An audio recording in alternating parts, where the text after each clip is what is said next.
देखिए, एक और सवाल है, बहुत महत्वपूर्ण सवाल है। ये भी 2 नंबर में एग्ज़ाम में पूछता है। तो जो अभी सवाल हमने बताया है, उसी से संबंधित ये भी है। तो आइए देखते हैं इसको।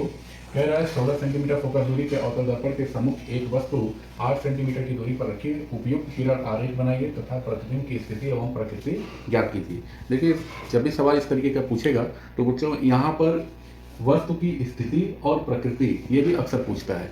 कहने का मतलब है कि प्रतिबिंब कैसा बनेगा, आभासी बनेगा या वास्तविक बनेगा, और वो दर्पण से कितनी दूर बनेगा। तो आइए देखते हैं। सबसे पहले क्या कह रहा है, हमारे पास दर्पण कैसा है, अवतल दर्पण है। तो कहेंगे कि प्रश्न में दिया है, प्रश्न में दिया है दर्पण अवतल है। ठीक है, दर्पण कैसा है, अवतल है। फोकस दूरी कितना दे रहा है, कहेंगे दर्पण की फोकस दूरी स्मॉल f बराबर, हमने अवतल किस लिए लिखा है, अवतल इसलिए लिखा है कि अवतल दर्पण में प्रतिबिंब, वस्तु और फोकस दूरी ये सब निगेटिव होती है। सिर्फ एक केस ऐसा होता है जिसमें प्रतिबिंब वास्तविक आभासी बनता है, जो धनात्मक होता है जिसका मान।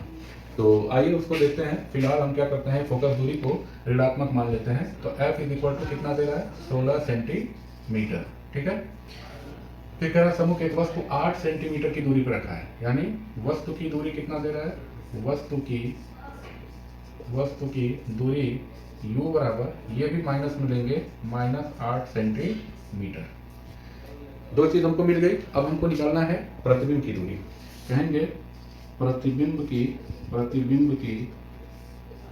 की दूरी, यानी हमको v का मान ये फाइंड करना है। तो कहेंगे दर्पण के सूत्र से,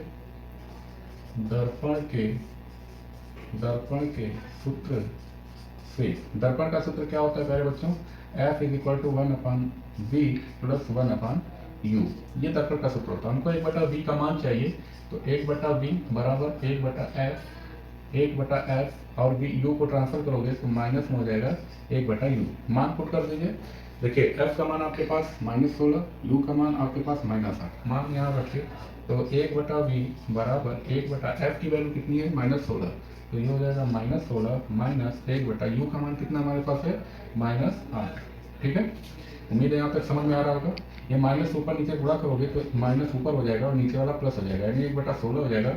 ये कैंसिल हो जाएगा, ये बचेगा प्लस 1/8। एलसीएम लोगे इसका, तो एलसीएम आ जाएगा 16, 16 1 16 और 1 में मल्टीप्लाई करोगे, ये हो जाएगा -1 और 8 गुना 16, तो क्या में गुणा करोगे तो +2।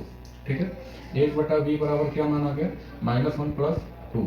2 में से 1 घटाओगे तो ये वैल्यू क्या मिल जाती है आपके पास, 1/v बराबर 1/16। ठीक है, यहाँ से v का मान क्या आ जाएगा बता सकते हो, यहाँ से v का मान उलट जाएगा, मान उल्टेगा तो v का मान क्या आ जाएगा आपके पास 16, और ये सेंटीमीटर में था तो सेंटीमीटर। अब एक चीज यहीं पे देखिए, यहाँ पर u का मान आ रहा था माइनस और यहाँ पर v का मान आ रहा है प्लस, यानी कि जो प्रतिबिंब बनेगा वो दर्पण के पीछे बनेगा। तो दर्पण के पीछे कहेंगे कि प्रतिबिंब दर्पण के पीछे 16 सेंटीमीटर की दूरी पर बनेगा। ठीक है, एवं अब देखिए ये प्लस में है, तो जब प्लस में दर्पण के पीछे बनेगा, तो जब पॉजिटिव मान आ गया तो ये आभासी प्रतिबिंब बनेगा। कैसा बनेगा, आभासी प्रतिबिंब बनेगा।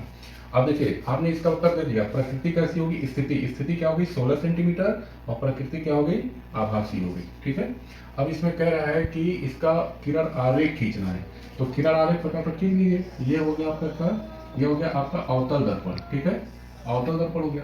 इसका ये ध्रुव हो गया P। यहाँ से जो फोकस दूरी इसकी है, सपोज कर लीजिए कि इसकी फोकस दूरी क्या है, F है। ठीक है, यहाँ से इसकी फोकस दूरी कितनी दे रही है, सवाल में दे रहा है 16 सेंटीमीटर। ये तो सवाल में दे रहा है फोकस दूरी 16 सेंटीमीटर, और वस्तु कहाँ रखी है 8 सेंटीमीटर पर। वस्तु को O से हम लिख लेते हैं, O यहाँ से डिस्टेंस कितनी है 8 सेंटीमीटर है। ठीक है, अब हमको किरण आरेख खींचना है। किरण आरेख का मतलब ये हो जाएगा कि मान लीजिए वस्तु यहाँ रखी है, तो इस कंडीशन में एक किरण आ रही है, एक इससे जो है प्रकाश किरण ले सकते हो और एक ये ले सकते हो, ठीक है। तो जो मुख्य अक्ष के समांतर चल रही है वो परावर्तन के बाद फोकस से होकर जाती है, ठीक है। और जो प्रकाश किरण ये है एक, ये वक्रता त्रिज्या से होकर निकल जाएगी, ये वक्रता त्रिज्या से होकर, सपोज करिए यहाँ पे वक्रता त्रिज्या है, वक्रता त्रिज्या से होकर निकल जाएगी, ठीक है। तो इसको जब हम पीछे बढ़ाते हैं, ये पीछे बढ़ाते हैं, ठीक है, इसको हम इस वाली किरण को ऐसे पीछे बढ़ाते हैं तो ये यहाँ पर कहीं पे आके मिलेगी, ठीक है, यहाँ पे मिलेगी। और ये डिस्टेंस कितनी होगी, अभी आपने फाइंड किया 16 सेंटीमीटर, यहाँ से ये डिस्टेंस कितनी होगी 16 सेंटीमीटर, ठीक है। और प्रतिबिंब दर्पण के पीछे बन रहा है तो ये कैसा बनेगा, आभासी बनेगा। ये पूरा प्रश्न कितने नंबर का था बेटा, 2 नंबर का। बहुत ही आसान प्रश्न है, कोई दिक्कत नहीं है। ये इसका फिगर हो गया, ये इसके हल हो गए, ठीक है।